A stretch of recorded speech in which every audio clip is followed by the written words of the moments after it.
Hi, ik ben Patrick Hoi, ik ben Frank. en vandaag gaan we het eens hebben over de Chris Vector. Een Amerikaanse ontwerp van Chris Ja. USA. Chris USA is de fabrikant van het wapen. Maar het is eerst uitgevonden door een zekere, hoe heet die man nu ook Een alweer? Fransman. Een Fransman. Laten we het daarbij houden. Ja, laten we het daarmee houden. En het is een heel speciaal wapen. Ja, we gaan het eens wat nader bekijken Ja, na de intro.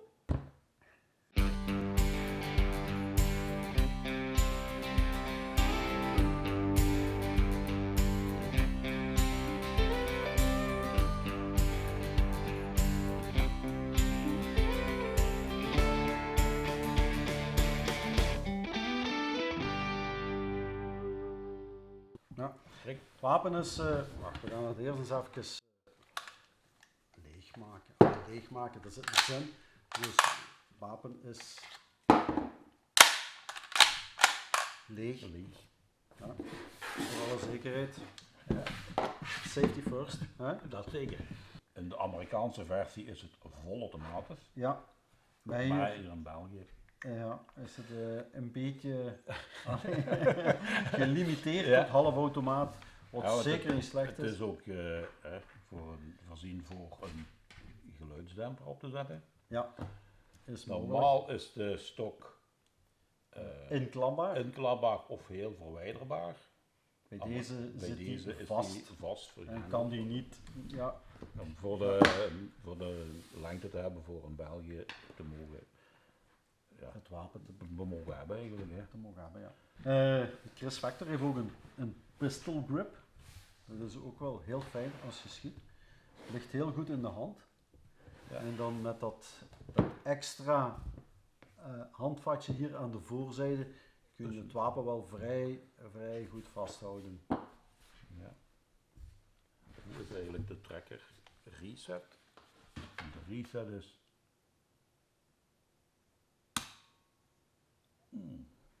reset valt mee, niet te ver. Ja. Eigenlijk een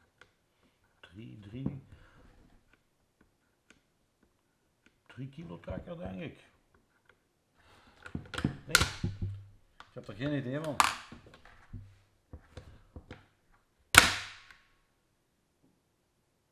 nou, het zal er wat zijn denk ik, 3-4 kilo.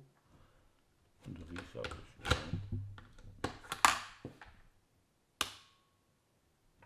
ja, geen slechte trekker eigenlijk.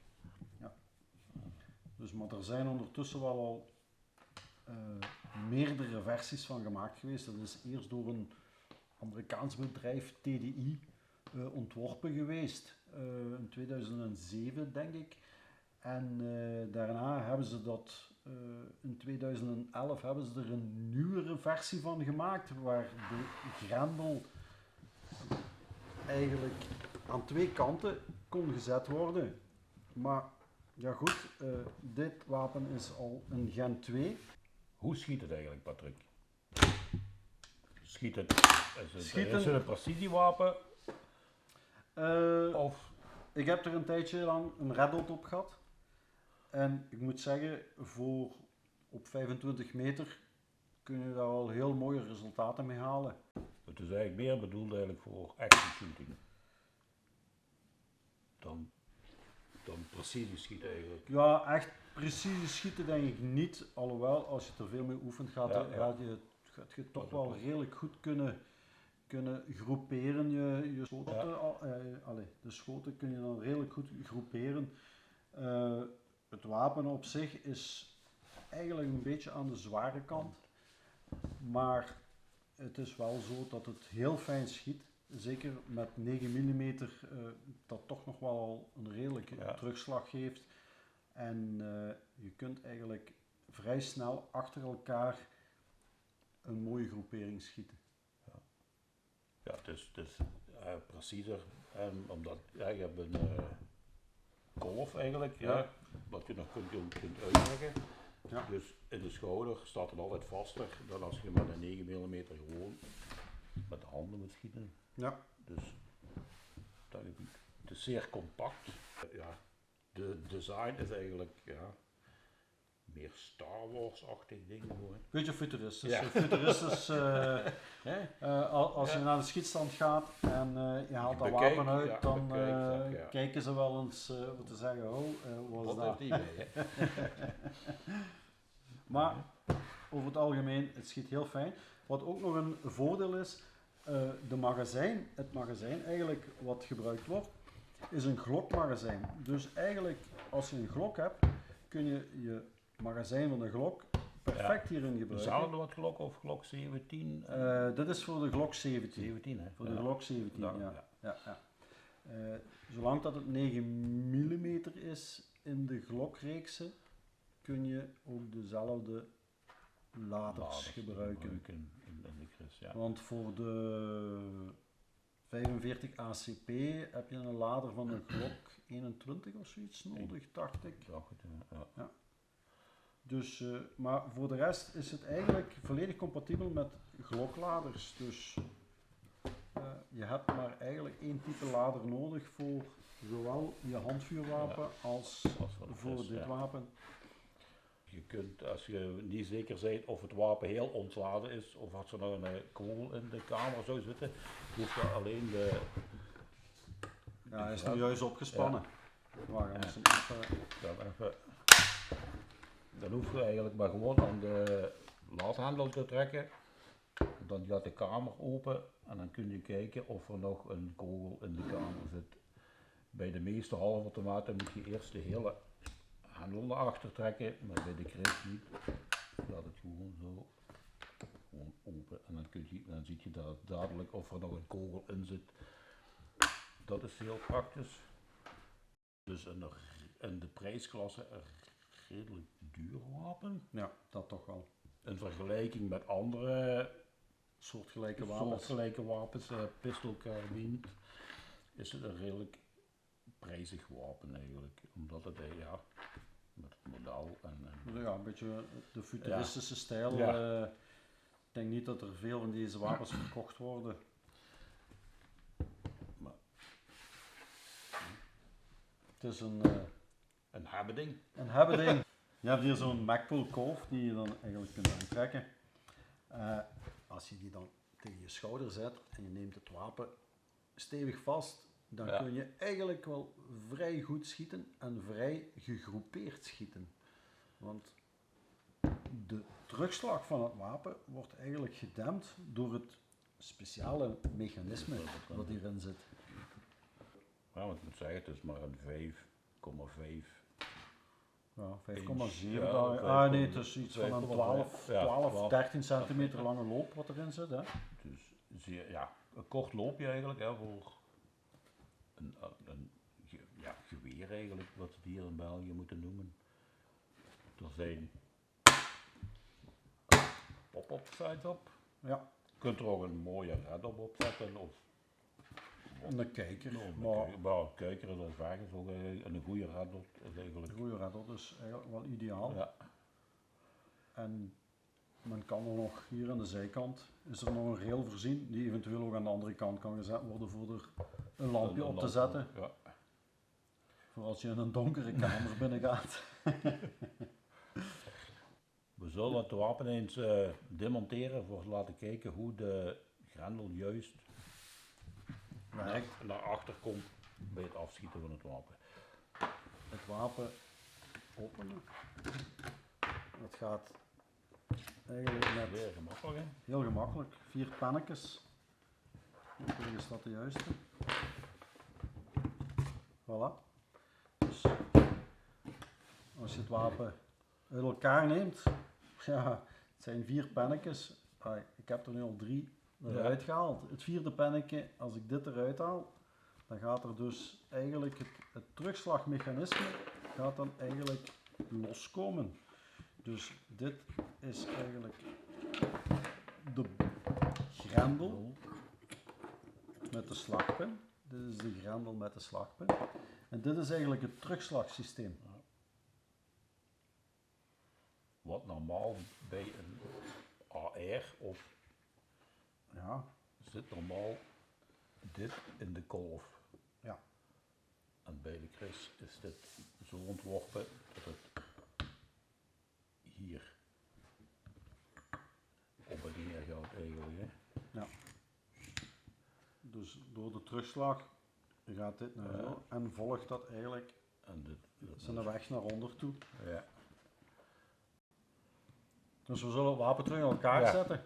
Hè? Frank.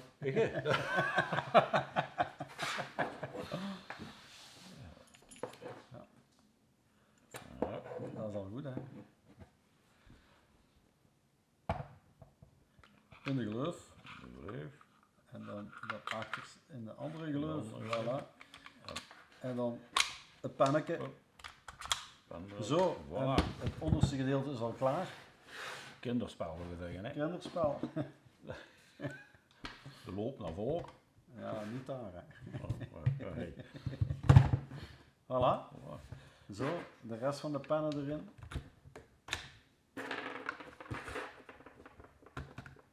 Dus eigenlijk voor een fieldstrip is dit wapen ideaal. Als er toch iets moest in geblokkeerd zitten, wat eigenlijk nog nooit is voorgevallen, dan kun je dit op een zeer gemakkelijke manier heel vlug uit elkaar halen.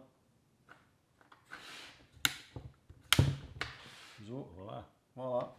En nu kunnen we het in de tas duwen, en eens gaan schieten op de range. Ja.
Safety off.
Dus als je ons filmpje van vandaag leuk hebt gevonden, of informatief en leuk, geef ons een thumbs up. We zijn terug gestart en we zijn van plan voor nu op zeer regelmatige basis een filmpje uit te brengen. Hè? Ja, van verschillende wapens. Hoe meer wapens dat we te pakken krijgen, hoe meer filmpjes dat we gaan... dat kunnen wij brengen. Voilà. En als jullie ideeën hebben over wat wapen jullie zouden willen hebben, laat het ons weten. Wij zullen wel kijken wat we kunnen doen. Wat we te pakken kunnen krijgen. Ja. Geen probleem. Abonneer op onze websiteje. Het kost u niks. Ja.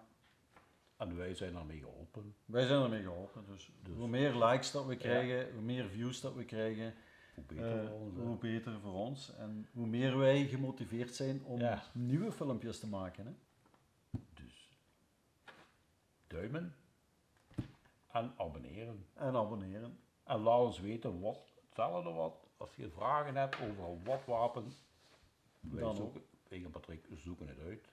Wij zoeken het uit. Antwoord op welke vraag wat we krijgen. Dus we hebben ook een website eventueel. Ja. Die link staat hieronder. Die gaan we eronder zetten, Dus we hebben ook merchandise, of moet ik het zeggen, Patrick? Ja, heel klein, beperkte mate, maar we kunnen wel maken. Ja. Wat je wilt. Wat we willen. Ja. Maar daar komt er een filmpje apart over. Dan leggen we uit wat wij allemaal kunnen maken of wat we kunnen doen. Dus tot de volgende. Tot de volgende. Zou ik zeggen. Yep.